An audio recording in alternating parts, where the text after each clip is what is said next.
May I request everyone to kindly settle down? We are about to start our session.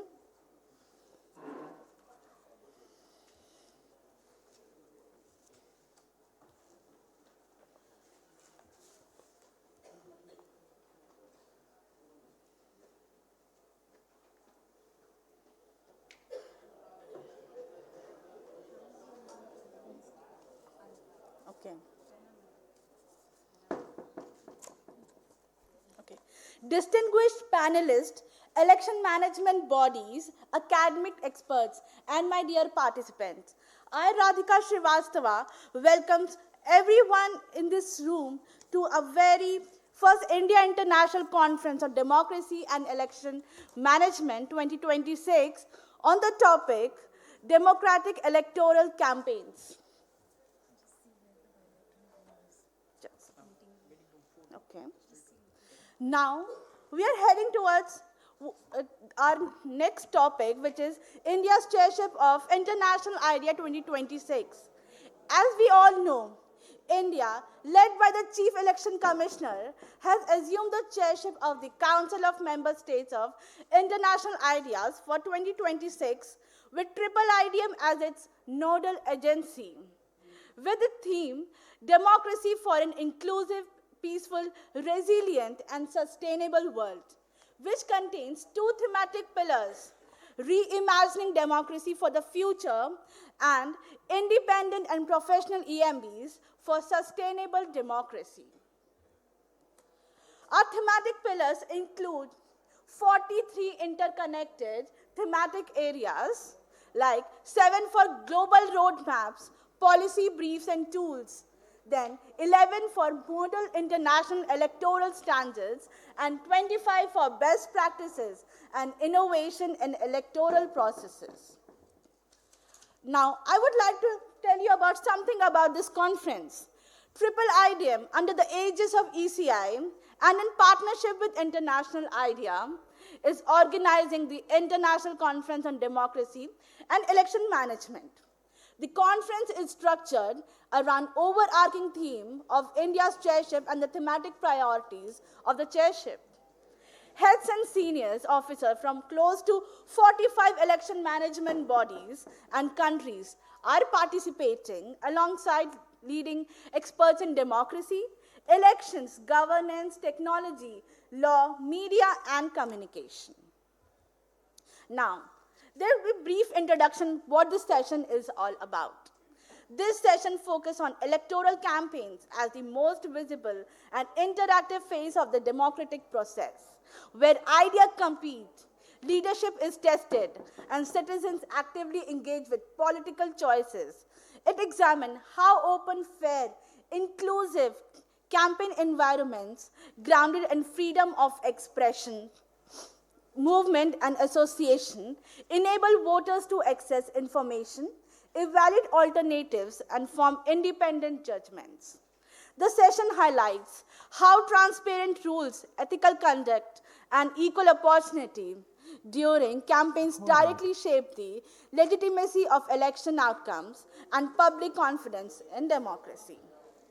Now, as we move forward to our panelists, now I would like to introduce the first member in our panelists, Ms. Archana Patnaik, who is CEO of Tamil Nadu.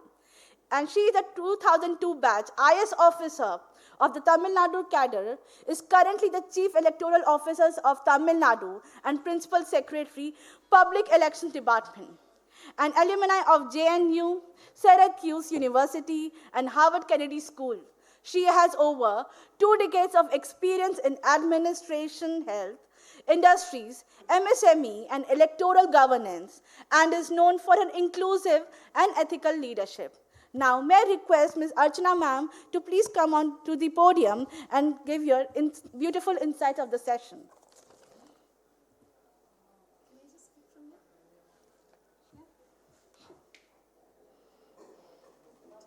Just a moment.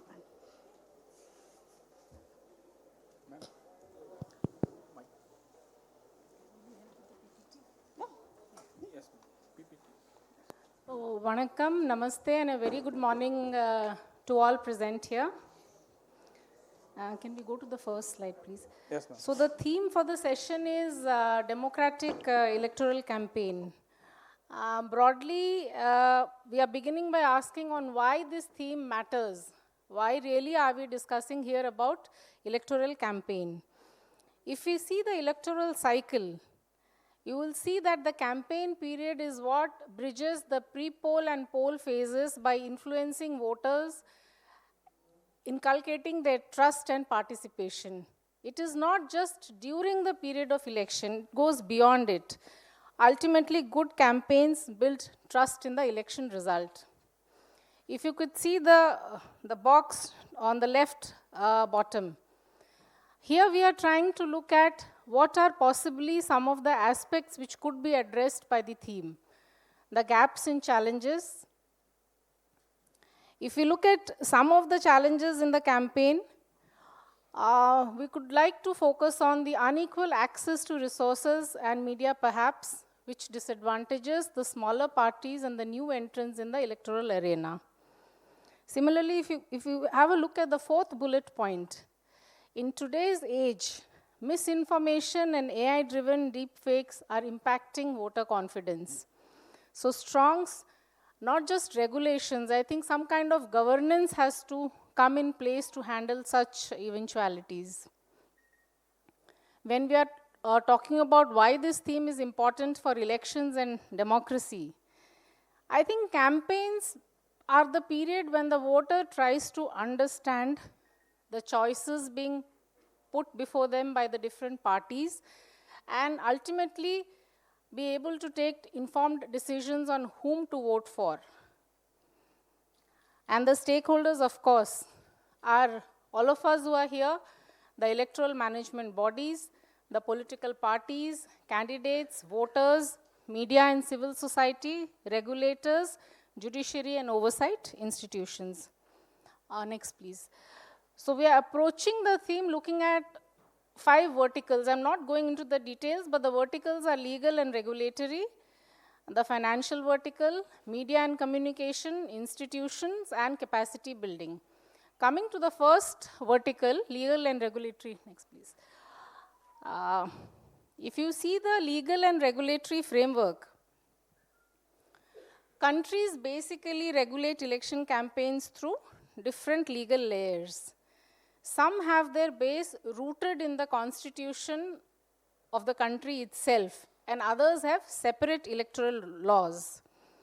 Like we've done a study analysis of a few countries.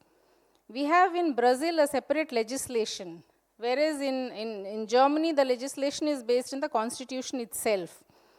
And US largely focuses on the financial aspects of the campaigns.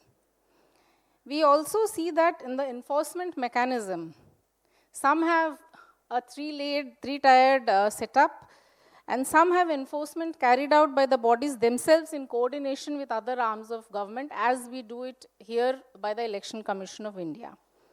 Coming to dispute resolution also, there are several different ways these are handled. One is appeal is made to the electoral bodies themselves and then to the courts, or we see that there are separate courts which handle these.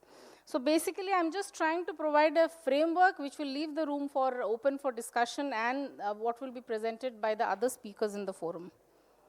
Next, please. While we talk about campaign finance, basically I would like to focus on 3 bullet points. The first, which is the legal basis for reporting. Now here we are looking at the finance transparency, which is anchored at different legal levels as the enforcement bodies. Then expenditure controls. Countries have adopted different approaches to expenditure controls. In India, as we have statutory expenditure ceilings at each level, and in some countries there are no caps. However, there is a lot of emphasis on transparency followed with disclosure audits and scrutiny, as in Germany, US, and Peru too. The next point I would like to focus is on audit and oversight. Now, when we talk of audit and oversight, it goes a long way in strengthening the confidence of all the stakeholders in the campaign process. And next, please.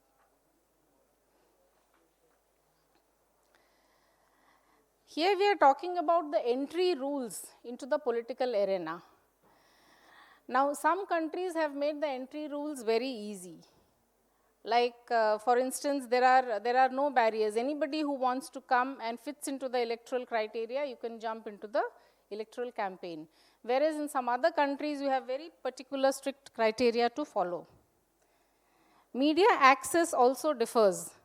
And when we look at public funding, there also we have differences in approaches. Like, for instance, in Germany, funding is based on the number of voters that is there to a party, whereas some countries rely heavily on private donations like the US. Next, please. Media access and impartiality, I think there's a whole lot of debate on this later on during the session. I would like to skip this. Next, please. In this slide, I would only like to again re-emphasize that the functioning of our electoral management bodies depends a lot on the political independence that they have. Countries like India, Brazil, Peru, Angola, we are strongly protected by the Constitution. Germany and USA rely more on laws and courts rather than constitutional status to protect their independence, and that also is a working model. The idea here is not to say this is good or this is different. The idea is to learn from the different practices which is being followed by the countries. Next, please. Here, when we refer to use of technology, it has become a compulsion today, use of technology. However, some use it as a policy choice, not just as an issue of capacity. Some of us like to be more transparent, some prefer to continue to be opaque on this. Next, please. I think we can straight away go to the key practitioner learnings. Can you? Yeah. Keeping the time constraints in mind, I'd just like to focus on these 3 points, which perhaps would be open for discussion too. I think the choice of word here is not correct. What EMBs may perhaps execute during campaigns.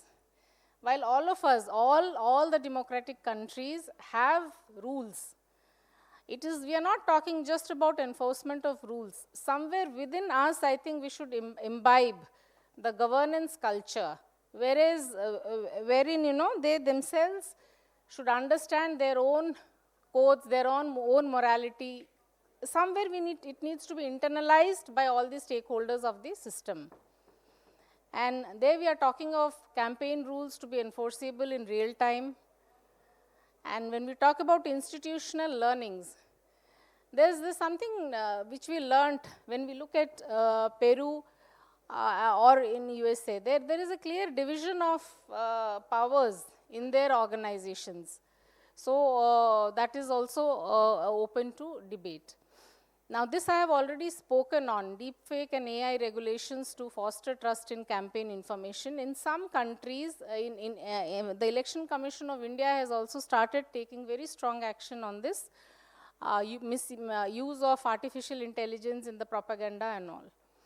So I think keeping the time constraints in mind, I would rest my case here. There are some recommendations which probably we would discuss during the key takeaways from this session.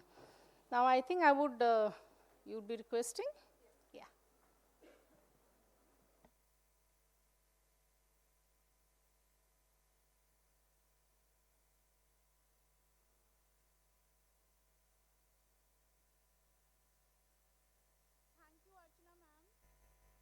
Thank you, Archana ma'am, for such an insightful session.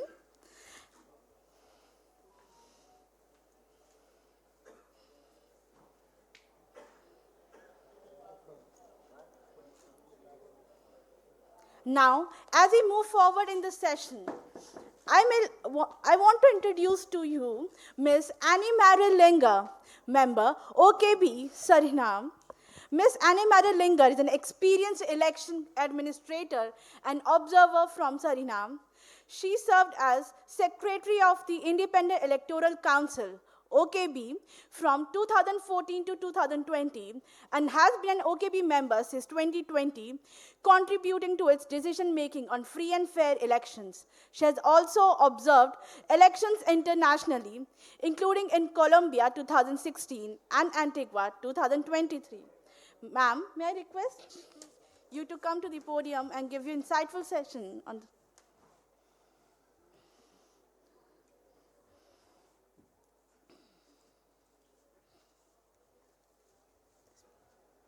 So good morning. My name is Anna Maria Linger. As she stated, I am a member of the OKB, that is the Independent Electoral Commission from Suriname. I don't know if you all know Suriname. Do you know Suriname? Yes, you know Suriname? Okay. So that you know Suriname is a small population. We have about 600,000 citizens. So we are a very small country. Our language that we speak in Suriname is Dutch. So excuse me for my English in advance. Okay. We're going to have it about democratic electoral campaign, and I'm going to focus on Suriname. Why democratic campaign matters? Electoral campaigns are the most dynamic and participatory phase in any election cycle. They are where competing visions are presented and voters make informed choices. The most resilient democrats share one thread.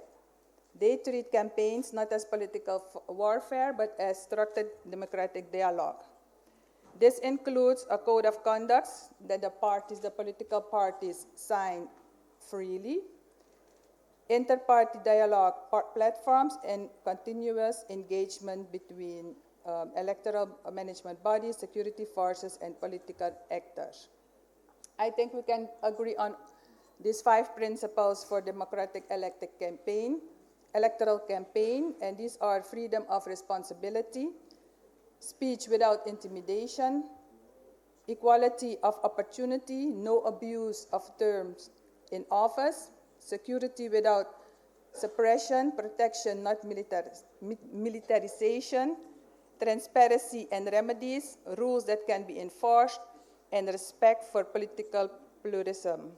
Opponents are rivals and not enemies. In Suriname,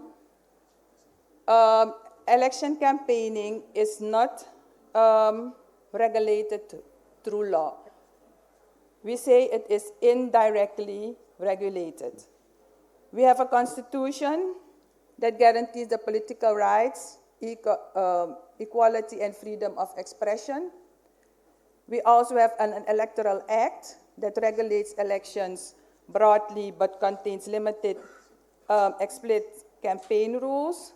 I think the only rule that we have about electoral campaigning is that 3 days before the election day, there can be no more campaigning, no rallies, no interviews on the radios, television, no alcohol can be served, no public entertainments. That is about the one rule that Suriname has on paper about electoral campaigning. We also have a Political Organization Act. We have also electoral degree and general principles of good governance. So there are no single comprehensive campaign codes in force in Suriname. The key gaps in Suriname's campaign regulation are no unified campaign code of conduct. We don't have a code of conduct.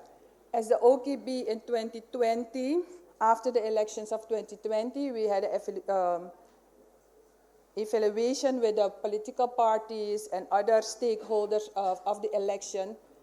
And we asked if they want to sign a code of conduct. All the parties, the leaders agreed, yes, we will sign, we will sign. We made a code of conduct. We sent it to the political parties. Until today, no one responded. there is no will from the political leaders to sign a code of conduct. We have religious organizations in Suriname. They made a code of conduct, and the political parties are taking that in concern when they have their campaign. Weak regulations of public resources, no clear campaign finance rules, limited media and social media regulation, and weak enforcement of mechanisms. For example, our former president, this is a form of using public resources. Right before the election of 2025, he sent a message out to the people and to all the first voters and told them they can register and they get a financial fund from the government. It was 1,000 Surinamese dollars. So which 18-year-old person doesn't want money? So all the first voters registered.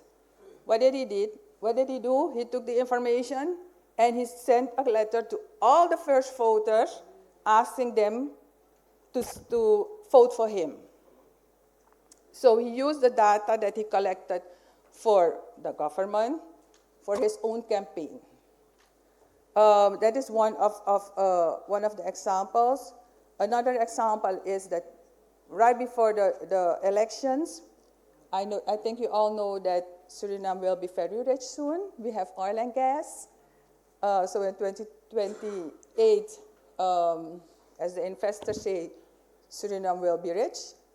So what did the president do? He promised the people royalties without any oil coming out of the ground. He already promised the people royalties, and he gave the persons over 80 years old could take the royalties up front. So before the election, they got the money, but it was really a campaign for himself.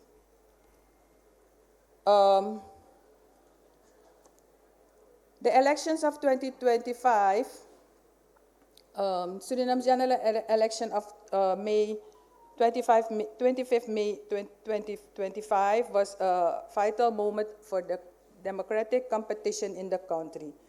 No single party secured a majority in the 51-seat National Assembly. We have a National Assembly of 51 seats, signaling a vibrant multi-party landscape.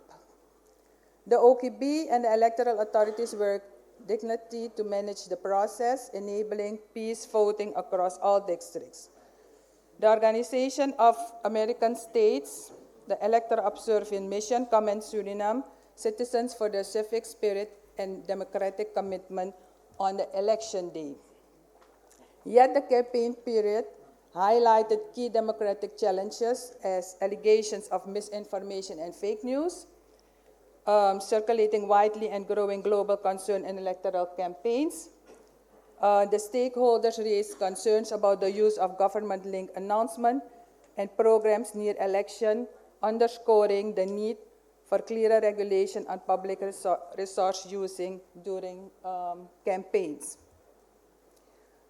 Conclusion: in Suriname, the Code of Conduct exists implicitly in legislation and practice, but not a single binding document.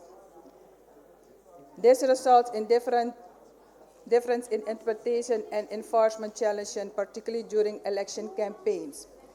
For example, where the interpretation plays a role, the last election, our former president, who also is a chairman of a political party, as I stated, there is a rule 3 days before the election, no more campaign. So he announced that he will have an interview on one of our popular radio stations 1 day before the election. So the other political parties, they didn't agree with that because they say there is a rule, you cannot campaign anymore. And his argument was, I'm not doing the interview as the chairman of the political party, but I'm doing the interview as the president of Suriname. So there was a difference in how to interpret the rule. But luckily, he listened to the people of Suriname and he did not have an interview anymore. A formal legal anchored code of conduct would contribute to greater legal certainty, equal opportunities for political parties, and strengthen public trust in elections. In Suriname, on the election day, the political parties can campaign. So I put a few pictures of how our polling booths look when, polling stations look when, on the day of the election, that all the political parties just campaign on near the polling stations. Thank you.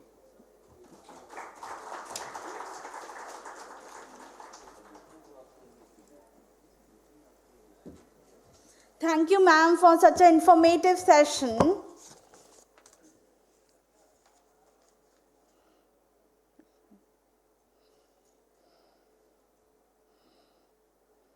Now, as we move forward in the session, now let me introduce to you our next member of the panelist, Professor Amithalangam S. Sir. He's a law academic with a PhD and extensive experience in teaching and research. He served in key academic leadership roles and coordinated a British Academy UK South Asia project on the India USA Civil Nuclear Agreement. He has directed multiple national and international conferences, contributed to expert studies on global legal frameworks, and published widely in reputed journals. May I request Sir to come on the podium, please?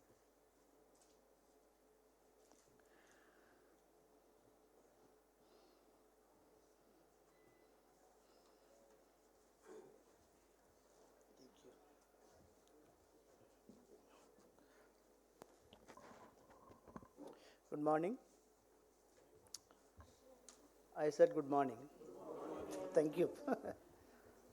Yes. So, thank you very much for making me to stand amidst of all learned academicians and leading bureaucrats and international delegates. So, the task which is assigned to me is to make a mention about what is the role of EMBs on electoral campaign. So my discussion is threefold.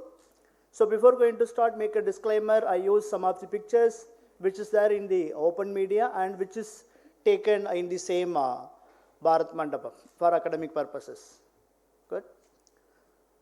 As our Chief Election Officer, Ms. Archana ma'am rightly described, so the electoral campaign has different dimensions. As a student of law, I am going to focus what is the role of the institutions which are associating with law. Because the campaign is a process to bring out what the political parties may aims to. Within inverted commas, influence the mind of voters. When there is a process of influencing, there are other factors comes in. So what are other factors which are comes in? When the factors which are in the floor, what is the role of the institutions which are already exist? When I use the phrase institutions which are created through Constitution of India, both our Chief Electoral Officer and a resource person from Suriname also repeatedly used the word constitutions and electoral process. And what the future generations in the name of sustainability are going to do. Because the theme of the conference what Ms. Radhika was reading, it is for a sustainable future, right? So these are 5 things which I am going to introduce. So elements of free and fair election. Besides free and fair election, in 2022 there was a conference which was organized by same ECA. They added a 3rd term called credible elections, right? Earlier till 2022,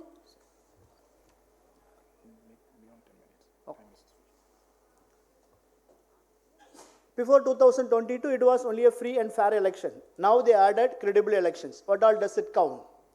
When we say credible elections, the other factors, especially Ms. Archana ma'am rightly and repeatedly made a caution. How could the technology be?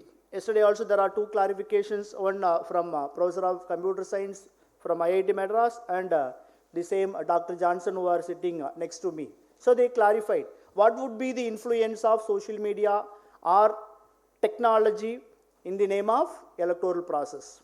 Then what does it mean electoral campaign? So what are different factors which are comes in? Here I have to make a caution. There are much confusions in the name of electoral campaign, election manifesto and election offences or electoral offences. Because when Ms. Archana ma'am rightly concluded, what are the role of different judiciary? When we take out the Indian framework, that is Representation of People Act 1950, 49 of 1950 and Representation of People Act 1951. Both are repeatedly make a caution. What would be the role of the existing judicial framework? That doesn't mean Supreme Court and High Courts. So these two judicial bodies are not permitted. Because in law there is a specific caution called exhaustion of local remedy. And what institutions are not encouraged to make any litigations. Where the Act categorically restricts the role of judiciary to interfere. But when there is a question of corruption, they have every power. Then fourth one is what are the regulatory framework? EMB already they repeated. Even when Suriname resource person she was concluding, yes, these EMPs are empowered to make. Then what all challenges? Then what all remedies? Yes. So already I have introduced, I am not going to make. So as and when the question of election campaign comes, who are literally a targeted groups? Then what is the timing? Because when we take a state like India, having a vast and diversified group, regulating these, it's very, very difficult. Because when I use a phrase called institution, the different framework under the different regulations are given. Let me give an example of our old Indian Penal Code of 1860, our recent BNS, Bharatiya Nyaya Sanghita of 2023. The local revenue officials are given the power. When I am going to make an emphasis, let me introduce apart from Representation of People Act, who all are engaged in the name of regulating the election process, including code of conduct. There are two differences. Because the election related issues, even both the Election Commission of India and all state election commissions are. But when there is a code which is in force, it does a limited operations. Then what nature and tone of language? Here only the penal aspect comes. Even I'll share two of the interesting report which is there in the official websites. How the language, because again as I mentioned, country like India, our constitution itself, let me rephrase, Indian constitution itself accepted 22 languages as an official language. Although we have 22 plus states and union territories. The 22 languages are recognized as an official language. When some of the political parties leaders who are not sound with the regional language, because these two are very, very controversial area, because now we are in the era of coalition government. Any national party join with regional party, any regional party join with national party. So when these leaders are invited, sometimes to influence or make some closeness to the people, they attempted to use the vernacular language of that particular state, although it is not their mother tongue. There are many criticisms. Then communication. Again, this is a place, the media plays an important dynamic role. When I use the phrase media, again, Dr. Johnson is going to speak what is the role of media on electoral campaign, but the freedom which are mentioned in the Constitution of India. So these freedoms are no more. As everyone knew, there are reasonable restrictions which could be. So how it could be balanced, whatever means of communication, right? Then what are do's and don'ts? These are some novel pictures to make you to admire. So any election campaign, any political party may attempt to bring the left, that is water. They may not think of to bring Himalaya to them. Then second one is, they may attempt to bring only, we will provide transport, but they will not say, we will give a spice to everyone. Then they may promise to give housing, but they will not promise what is the apartment they can give. Because sometimes these are influenced with the election manifesto. When they are not, as our Suriname resource person was rightly concluded, within 51, they could not make a majority because there are other factors which influences, especially when there is a question of regional parties coalition with the national party and vice versa. When we take India as a case, last 4 years of different state elections, so they have different coalitions. Then what they can bring? Then they used to cite some of the state model. This is a model is good, this is a model is good, this is a model is a good. As long as regional parties are encouraged to rule in that particular state, that model might be a good model. But when there is a question of coalition of a national party, then where is the model? Whose model is copied for what purpose during the election campaign? So this is what the place the institutions have a need to check.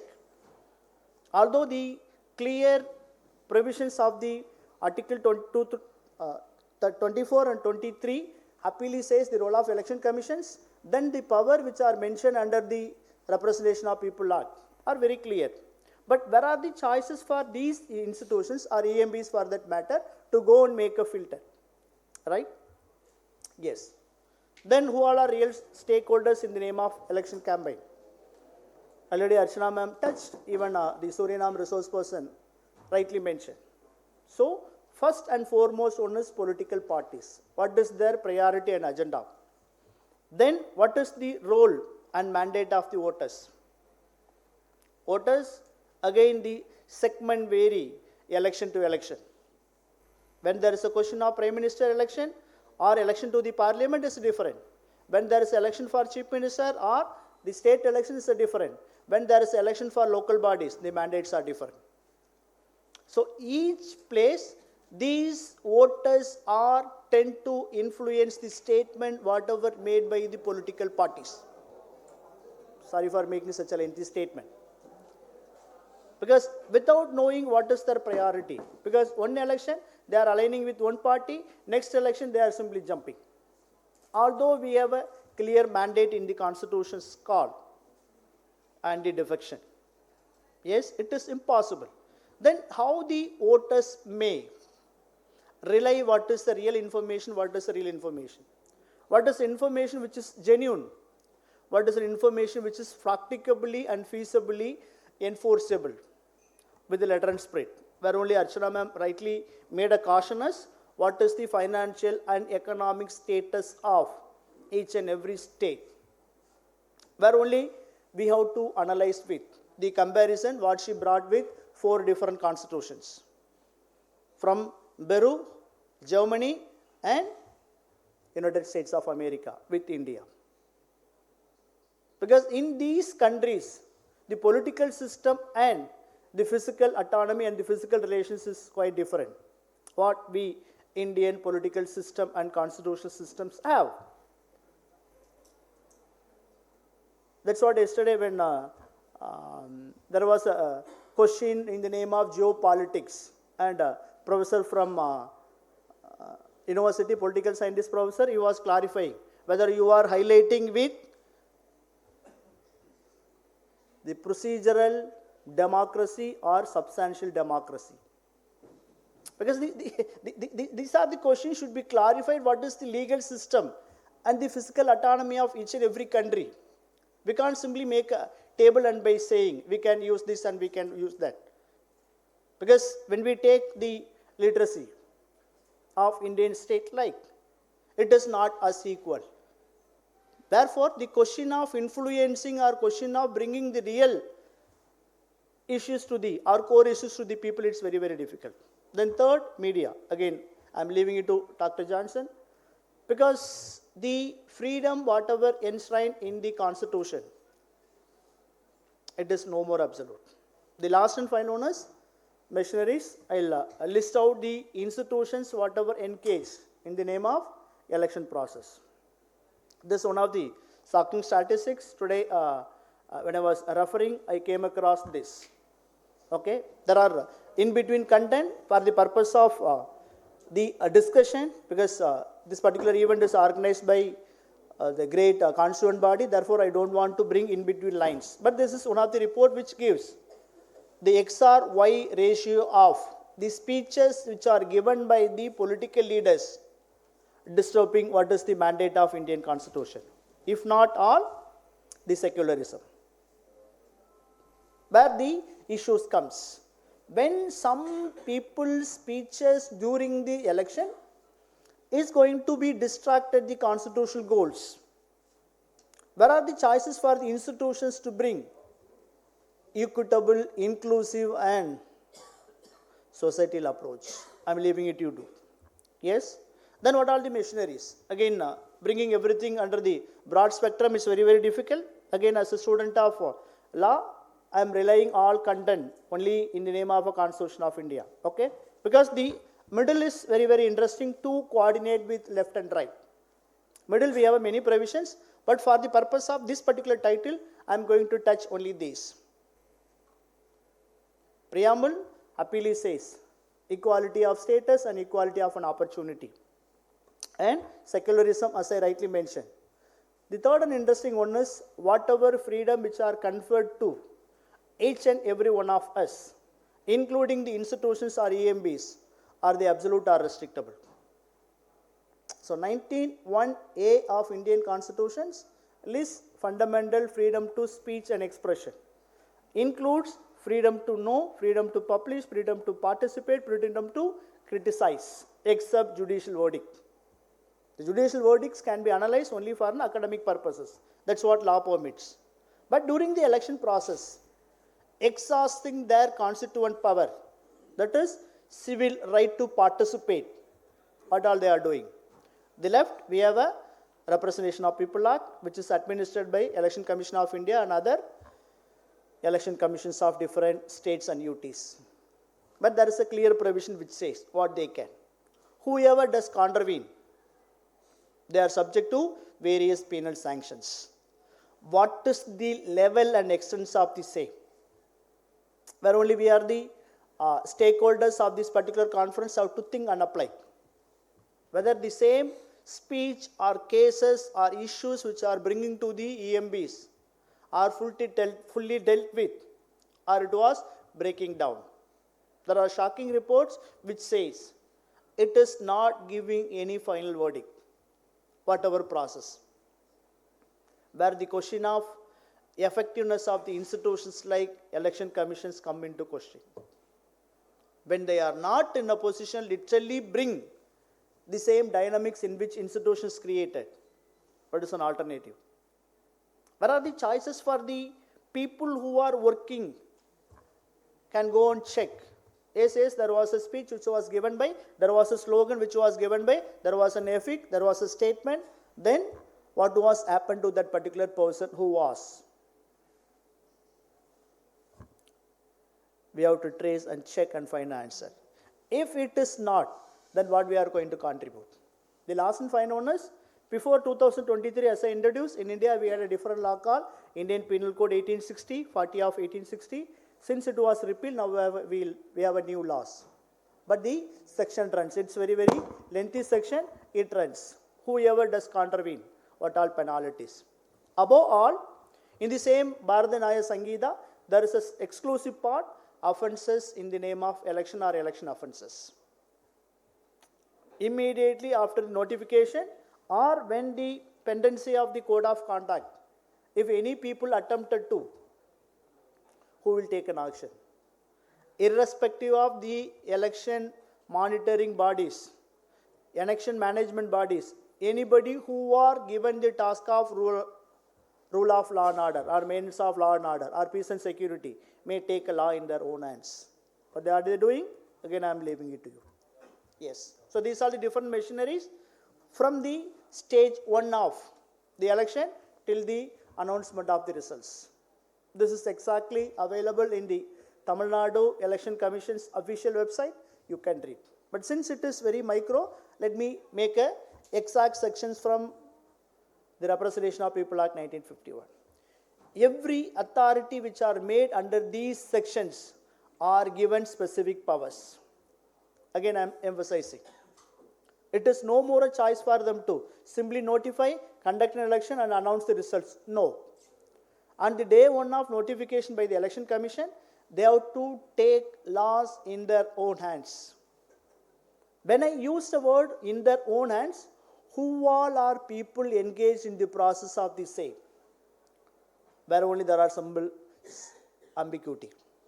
The statutory provision says, whoever are expected to debut in the process of election or election commission's officials. How long? Immediately after the declaration of the elections. Results, where they will go, to whom they have to report. These aspects made them to have a dilemma. If they do good, what would happen? If they don't good, what would happen? That's what in the previous slide I was about to mix some of the specific functions which are mentioned. When a presiding officer, yes, he may be a super pass in his own constituency. When a district officer, he may be a super pass in his own district. When a chief election commissioner of that particular state, in this case, our ma'am, she may be a super pass. But once the election process, she may have a control. But what about the other subordinates to whom these people were debuted? So we're only question of what is the level of effectiveness of the implementation of these laws. When you go to the official websites, when you go to some of the reports, it says it is not. When it is not, then every election participants have a different thoughts. Then what all we have to do? Please read on your own. If anything, definitely I will come to. Above all, the last two are very, very interesting.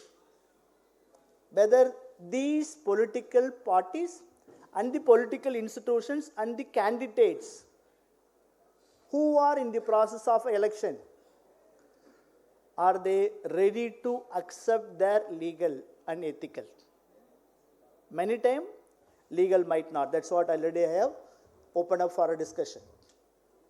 Are they ethically sound? If they don't, what is the level of institutions? And then three aspects: transparency, commitment, and the accountability. Because whenever there is a question of reporting, again, Archana ma'am rightly mentioned about what is the level and nature of reporting these political parties and candidates are doing. When they make an attempt to be an independent candidate, they have a different versions. Immediately after winning, when they are going to join with a particular party for whatever purposes, where are the choices for these EMBs to go and check?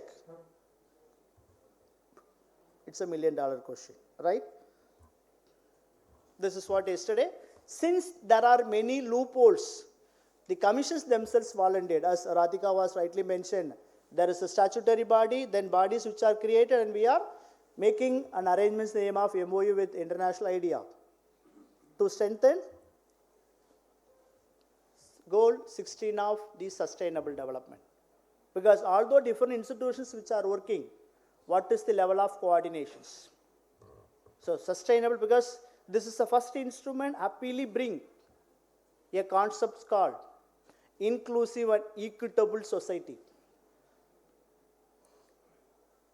So when the existing machineries are not in a position to bring everyone under the plane of constitutional mandate, that is equality of status and opportunity, what happened? They might lose. That's what there are different discussions are happening in different floor. That's what even when I was browsing for this particular presentations, I came across the 2022 conference also. So these attempted made them to behave the way to fill what are the loopholes. How the people whoever are not actively participating in the different election decision-making process are expected to bring. So when these commitments are not available with the people whoever are engaging, then again we have to check what is the constitutional autonomy in which the institutions are created, right? If the institutions fails, then where are the choices for? Therefore, as and when they are attempted to speak, their tongues have to be controlled. Because the people who have a thirst, they want to fill the thirst through taking the fingers their own control in the name of election day. Yes, so therefore, it is a choice which is given each and every one of us. With the choice, the election management bodies have to actively engage the people to participate through the participations, whatever way of recommendations which could lead to fulfill the constitutional mandate and sustainable mandate, which will bring a bright future. So with this, I end. Thank you very much for the opportunity. Thank you so much, sir, for such a persuasive session. I hope our audience is liking our session. Yes? We'll be shortly be having question and answer session at the end. I hope everyone is jotting down their questions, which will be asked at the end of the session. And now, as we move forward, let me introduce to a very next speaker,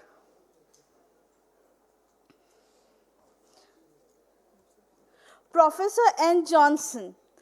Professor N. Johnson is an assistant professor and head of journalism and mass communication at Algappa University, Karaikudi. He is an active educator in lifelong learning, leadership, and digital education with an extensive experience in teacher trained aligned with NEP 2020. A recipient of multiple national and international awards, his work focuses on inclusive education, community engagement, and technology-enabled learning. Sir, may I request you to come to the podium?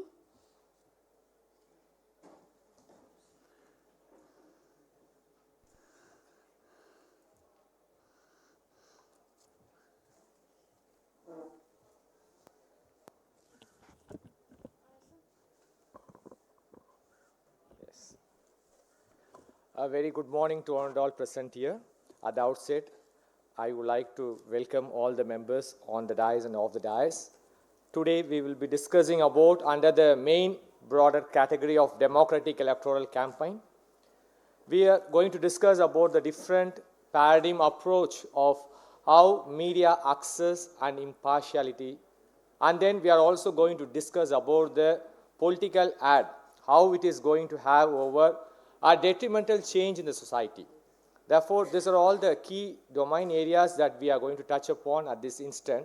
In the coming few hours, we will be discussing over the international perspective, the global scenario of how the media access impartiality is being carried out in different countries. And in addition to that, we will also be discussing what are the pros and cons and what are the suggestive measures that we can give over as an outcome of this conference. And in addition to that, we will also like to discuss about what are the lessons and observed outcomes. And moving on to this, the media access and impartiality. What is media access and impartiality? Before moving on to this point, I would like to pay my indebtedness to our Chief Election Commission Officer, Sri Gyanesh Kumarji. In his inaugural session, he has rightly pointed out. And what is India's election? The launch of documentary by Warner and Bros. See, when this launch of documentary film is being done over, you know what is the impulse that it has created through media.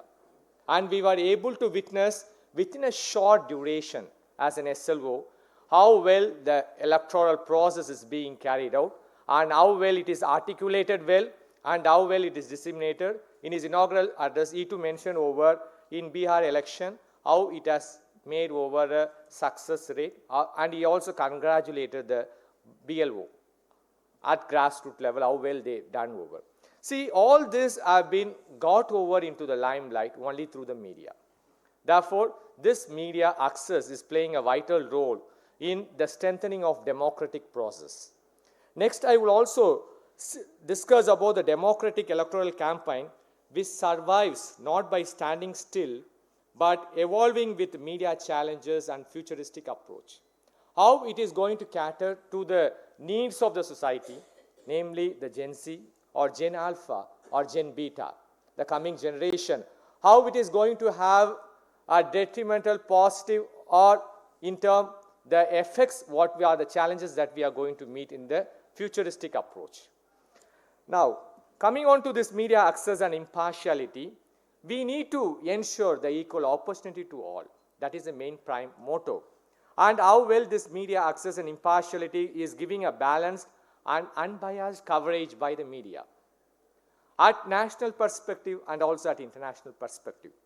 And transparency in political advertising. This is also another important domain which need to be strengthened upon, because in some, at international levels, there is some lacunae over in the transparency in political advertising.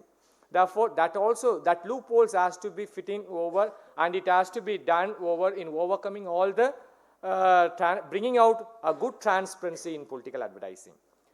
And coming on to this, why this topic matters today and why we need to discuss. The elections are increasingly media-driven and digitally mediated. This is a prime thing that we know how well we shall take and how well the media is playing a striving force in different domains. Whatever the electoral process, everything should be caught and it has to be re-looked over and it has to be checked. What are the pros and cons, and strengthening process has to be done through this topic. And that is what this matters more to this present scenario. And we will see about how it is going to link to democracy. When we are going to discuss about the democratic link that is going to create over is by informed and free choice. How media impartiality it is going to create over the pluralism of ideas, accommodation of fair representation of political alternatives.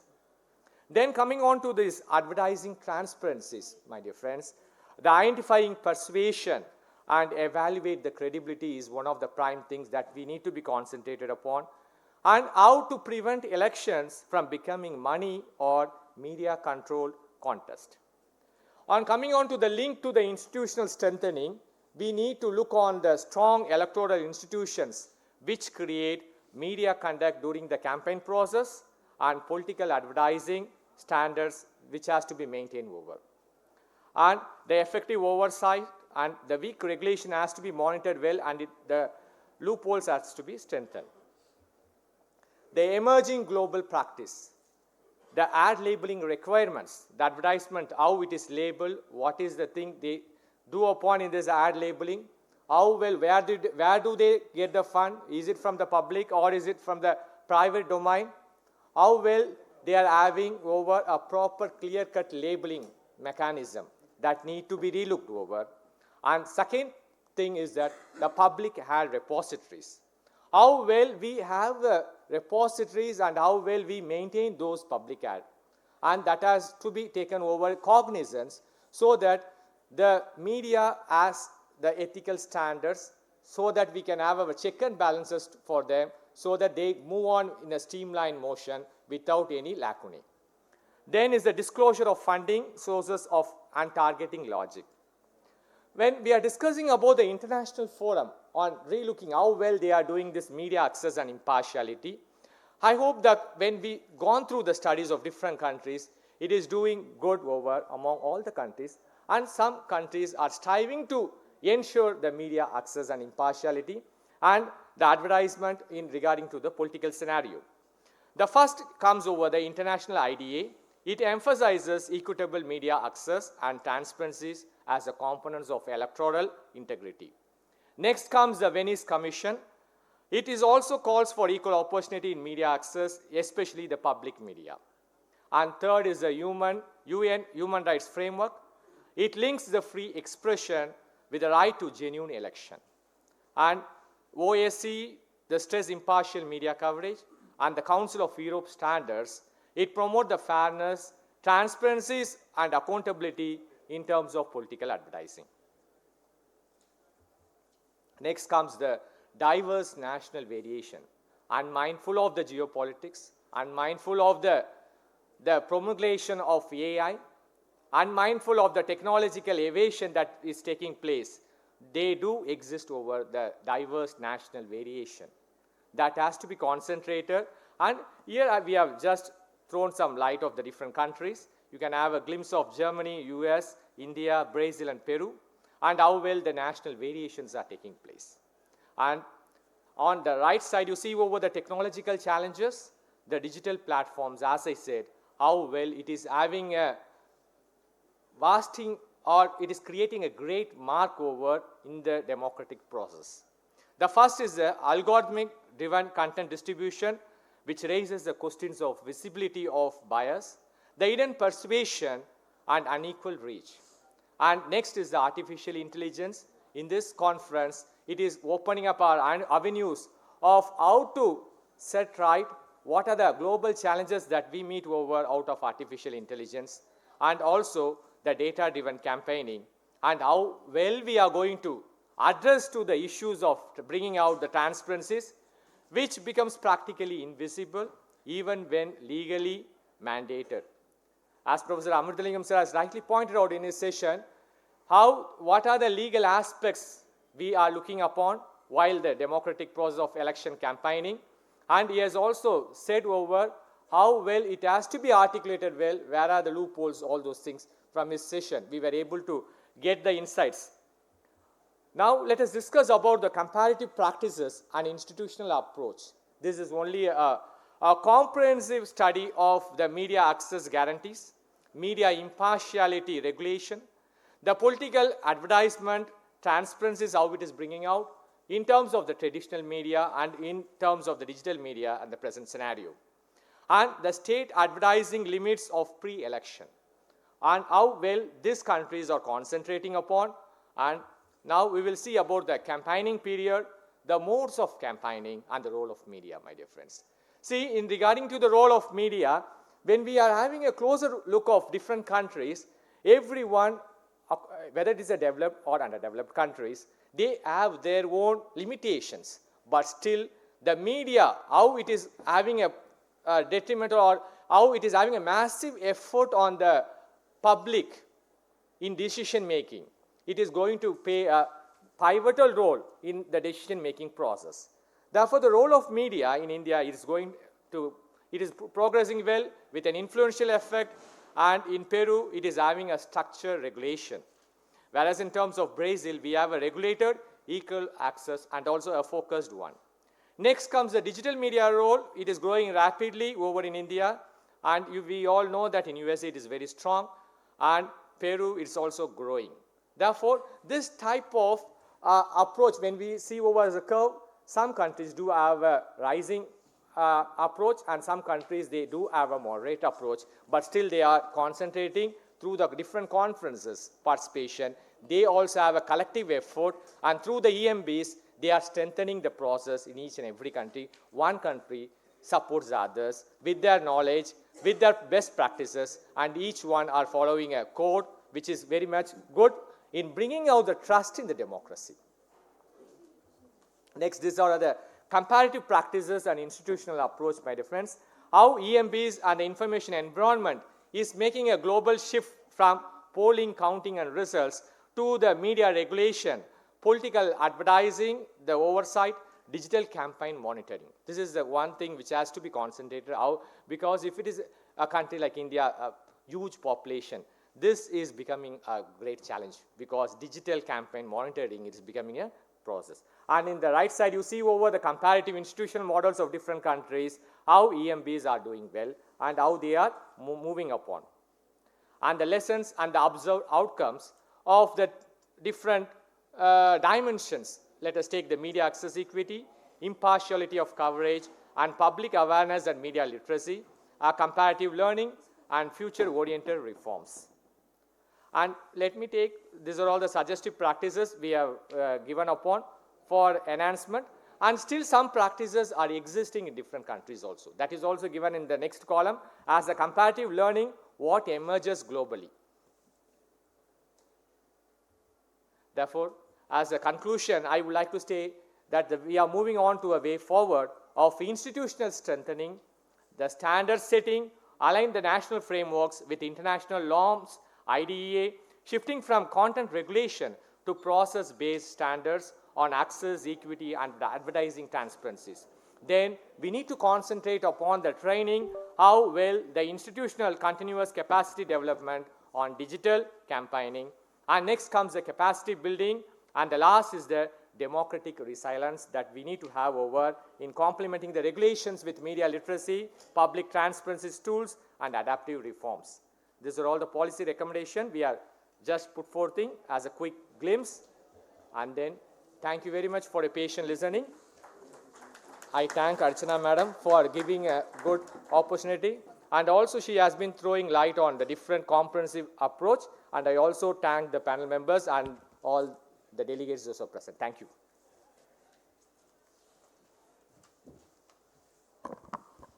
Thank you so much, sir, for such a thought-provoking session.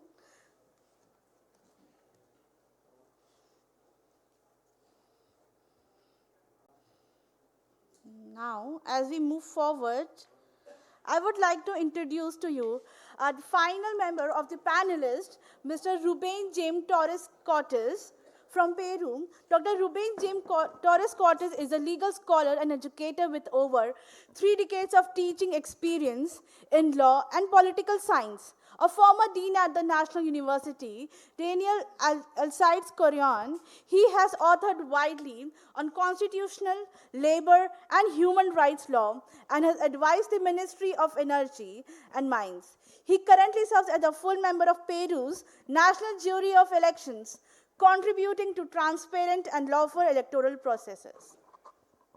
So, as Sir only speaks Spanish, we have the Spanish interpreter also available with us.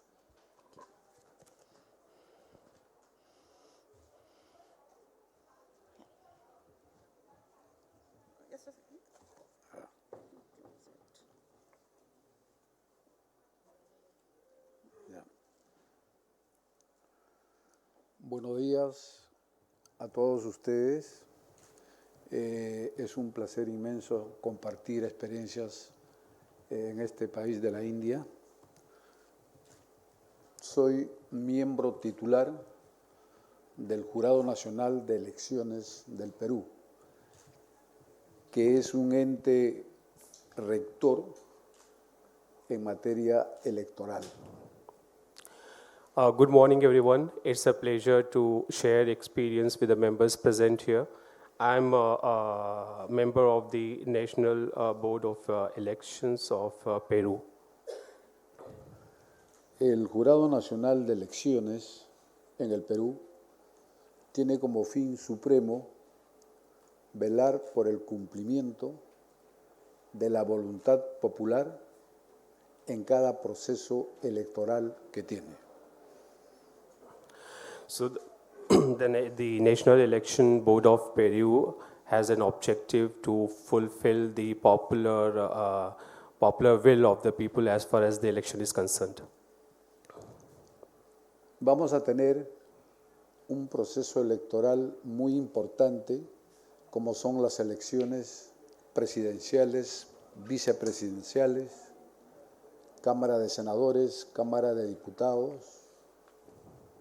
También vamos a tener un proceso eleccionario de gobiernos regionales y municipales. So we are going to have a very important election process, which includes the presidential election, vice presidential elections, and the elections for the legislators, also the regional as well as the municipal elections. Es bueno indicar que en el Perú los partidos políticos que participan en cada evento electoral tienen un financiamiento del Estado, un financiamiento público directo e indirecto. Es decir, los partidos reciben aporte económico para que puedan realizar sus campañas electorales. So I would like to indicate that in Peru, the political parties which participate in the electoral process, they receive finances from the state as well as finances from the public directly and indirectly. It is to say that they receive finances in order to conduct in order to participate in the election process.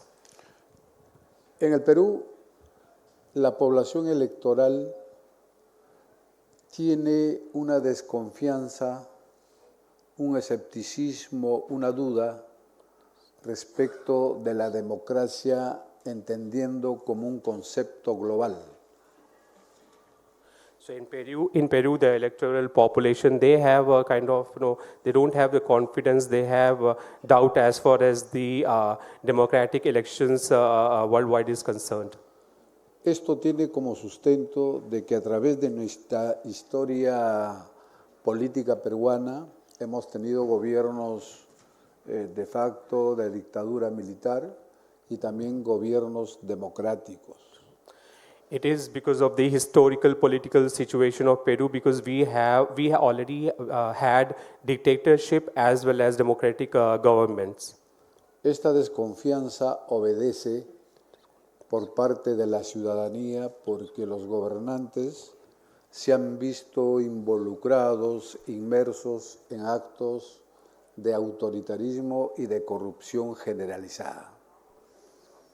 So this confidence, the confidence that they don't have, it is kind of immersed in their psyche, and this is due to the historical perspective that we have had, and also because of the authoritarian regime as well as the corruption that exists over there.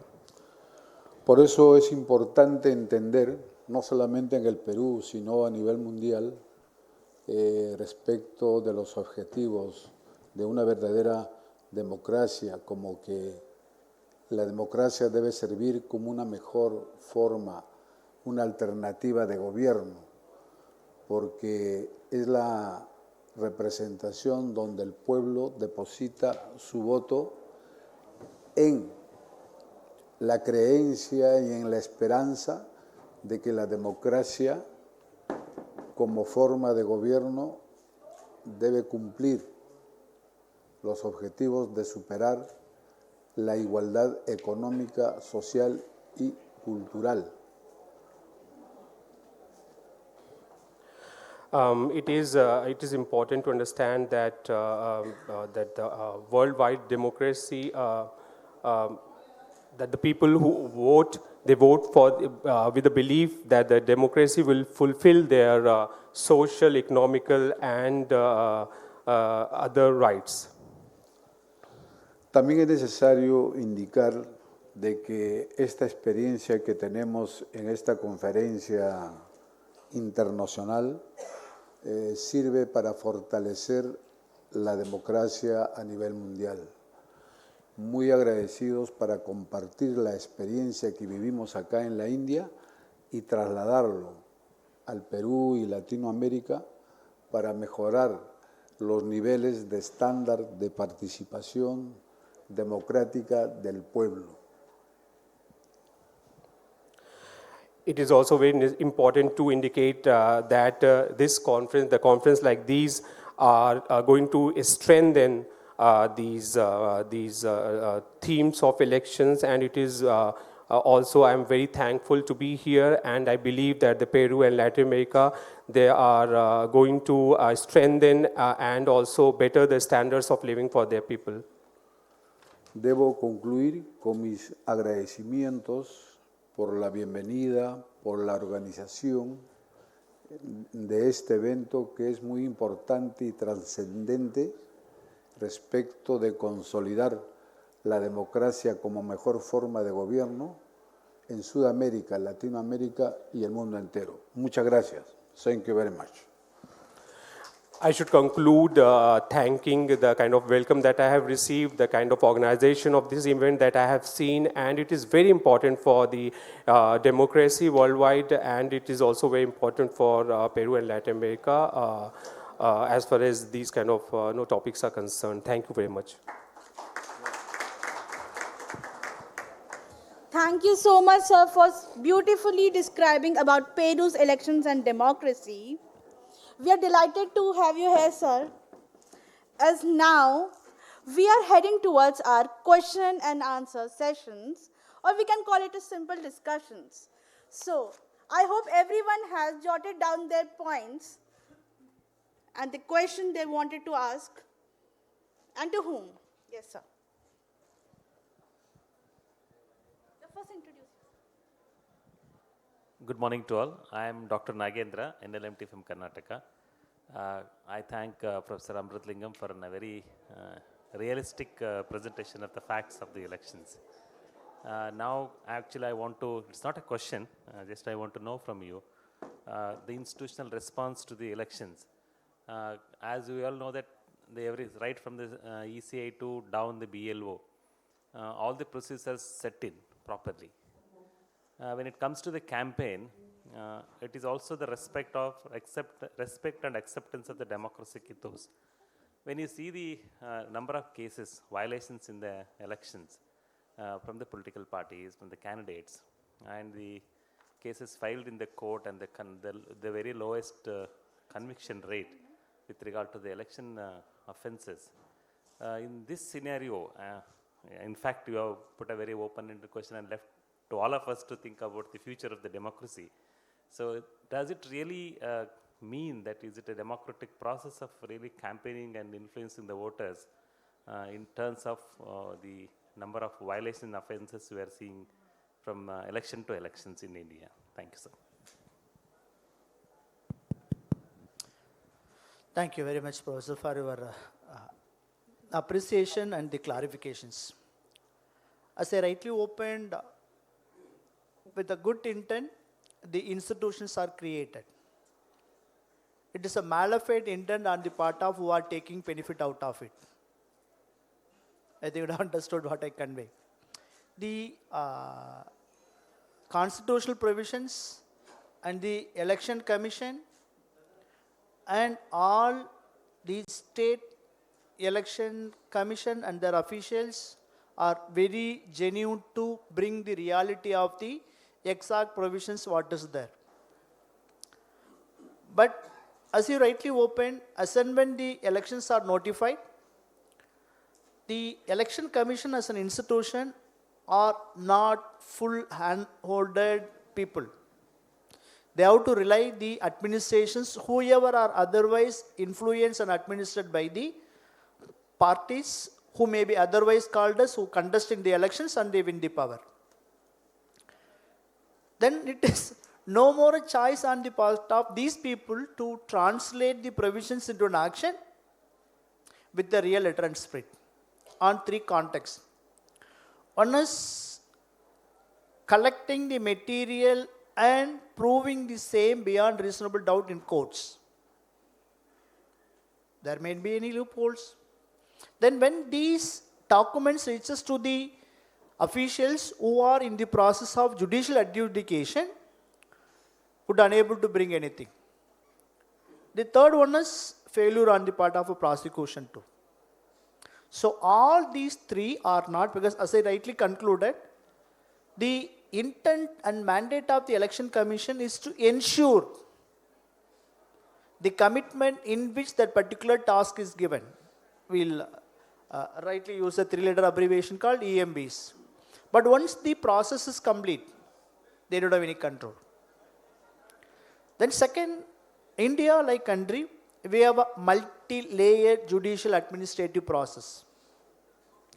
Whatever is proved in a trial court need not be the fact to accept by the that appellate bodies, whatever it may be.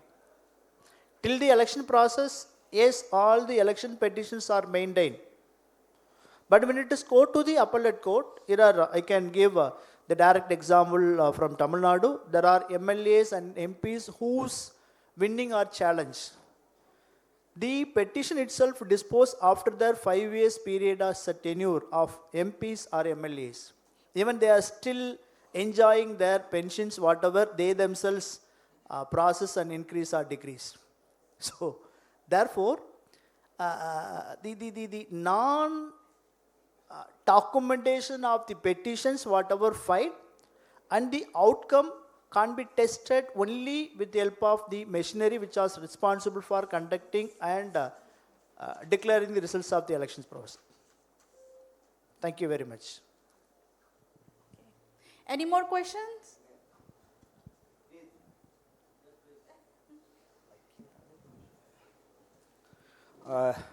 Myself, Dr. Dharanidhan Nanda from Odisha, national level master trainer. My question is to Mr. N. Johnson, professor. Basically, whatever you feel now today that election of India is a media driven. So, as you suggest also, it is a media driven. And no doubt it is a great threat to our future democracy. So, you are not, can you give some solution and how can you bring those media to a democratic process? As a result of which, this threat of democracy will be not in threat. Thank you. Yes, rightly. Thank you very much for pondering this question and giving a great insight to all the members who are present over here. This is a discussion that we have raised over in the yesterday part also. While the discussion, the same question we have been discussing yesterday with all the international IDA members also. How shall the AI or the artificial intelligence or the new evasion of new media or the digital tools, how well it shall be addressed at plethora of different domains, I should say. Therefore, there are few challenges also. See, when we are going to consider as a developing or developed countries, we shall consider. See, they have a strong media agencies. It might be a private sector or it might be the public sector. The strength, the core essence will be more over in the developed countries in terms of media. And in terms of the developing countries, there are some decline due to their economical status. Because when we speak on, frankly, about the digital tools over, how well this shall be monitored, it costs more. Therefore, what happens while we are discussing with the IDA members, what they said is that one country, the digital tools, they are very much strong enough, can support in other countries. Because in terms of media, when we are going to discuss, my dear friends, it is a subject that we are day-to-day activities, we are meeting out with different challenges. See, when we are going to discuss about the Gen Z or Gen Alpha or Gen Beta, whatever it might be, when media comes over into the space, the public sphere, we need to have a different categorical approach over of strengthening. Each and every day we get challenges, and only by the discussion, only by the proper training that we get over, all the challenges shall be resolved to a minimization techniques. Sometimes, as days pass, a new challenge might arise over in terms of media. Therefore, that also has to be addressed over with proper vigor and trigger. That is my humble submission to you. Good morning, everyone.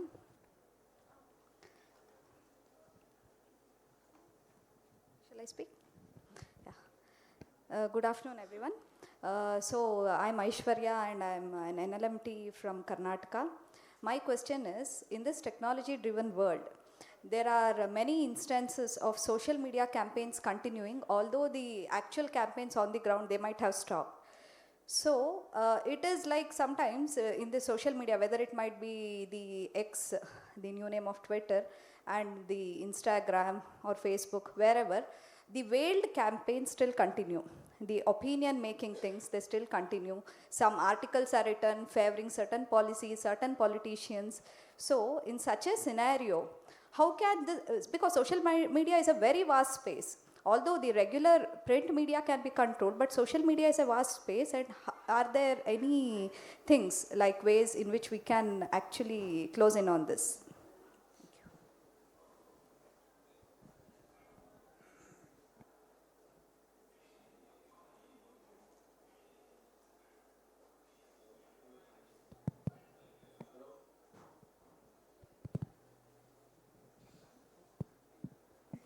Hello? Yes. The question that you raised over is also another important pertinent question with respect to media, the social media campaign. When we are going to discuss about the digital electoral campaign, the social media is also becoming the part and parcel. To address over, see, the misinformation and disinformation is there over. How to cull out all those information? Because when we jump over into the digital space over, that to social media, when people, everyone takes over the privilege of dissemination of news over. Either it is a news which is true news, or the news that you are going to spread falsely with intention or without intention as misinformation and disinformation. Now what happens, this social media, arresting of the social media campaign or addressing of how well to have a proper mechanism in controlling, there are different meetings held over at international level also with different countries. When we go through the research part actually, how to control and address the social media, in India, frankly speaking we are in the stage of development only.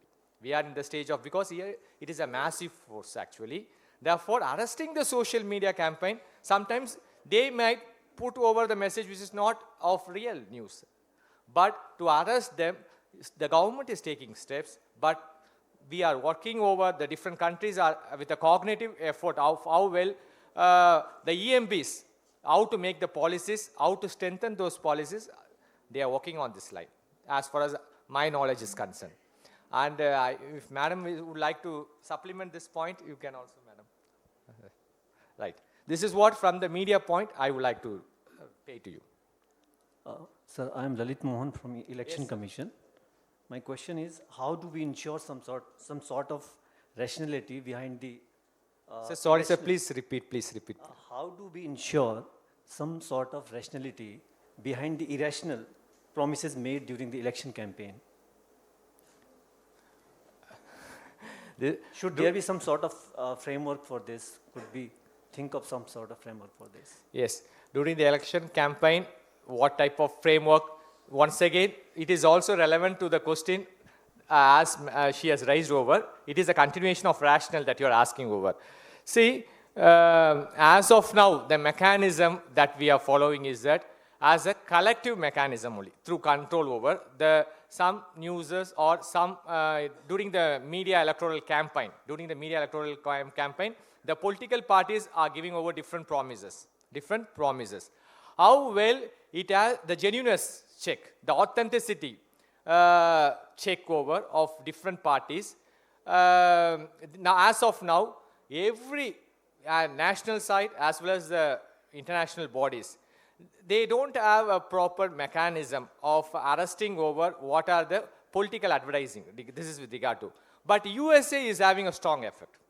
USA is having a strong effect of addressing this political advertising. Therefore, they are able to have a keen watch over of how well they manifest, what is their campaign process they are doing, how well they are doing, everything it is being monitored over. But other countries, are doing the process, but not up to the mark as USA. That's the real thing which is happening. Sir, one more addition to what Dr. Johnson was mentioning. That's what in my slide I made 3 compartments.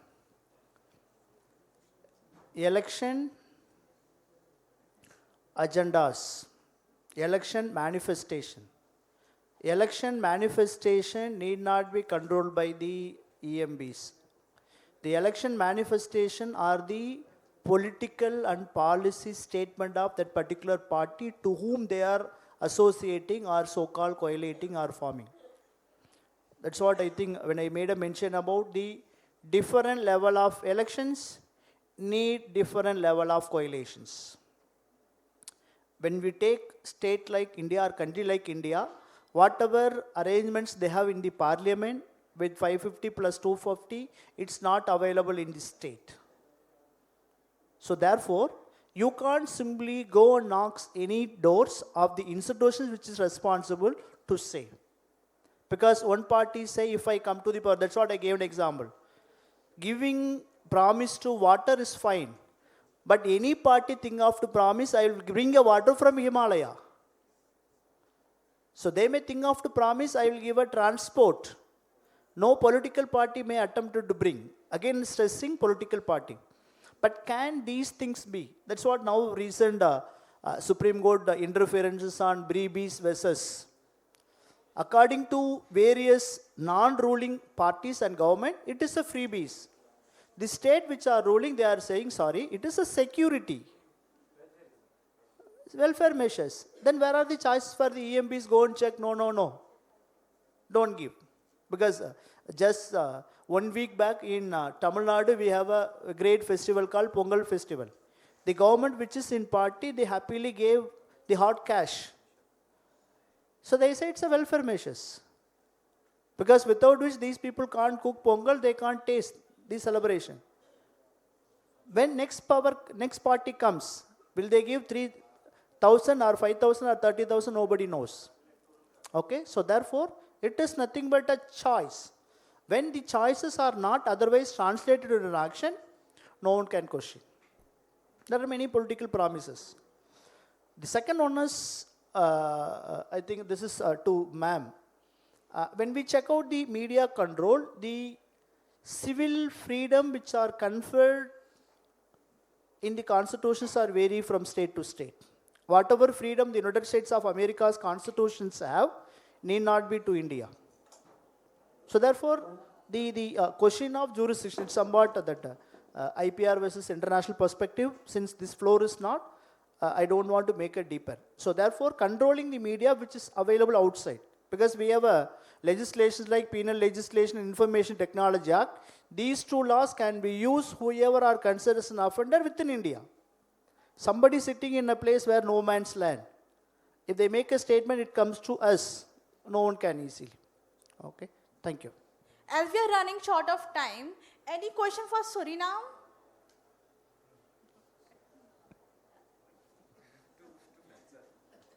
Yeah, thank you so much. I am Dr. Farizuddin, representing Manipur. Ma'am, regarding these democratic electoral campaigns, do you have a legislative framework to control campaign financing, because it is related to that? And if you could tell us more about some similarities or in challenges and gaps between India and Suriname when it comes to managing electoral process. Thank you.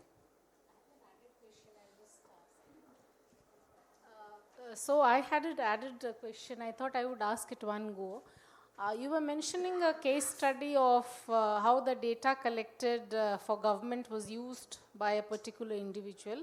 So what is the legal framework that you have, or how was it handled? What was the logical conclusion there? Was the person taken to task? Are there penal provisions or anything to handle such cases? Thank you. So, to answer the question, to make it very short, we don't have any law, no legislation, no rules if it comes to financing of campaign. That is a challenge for us in every report of the international observer. It is one of the first thing that is stated that Suriname needs law according to the financing of campaigns. So we don't have any legislations. The matter where the former president or the chairman of the political party used that information,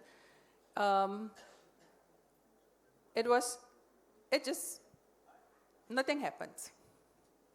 There was no, how you say it, repercussion or no rules, no judgment. It was just done. I hope I've answered the questions. Now I may request Manuel sir to please come on the podium and conclude the session, sir.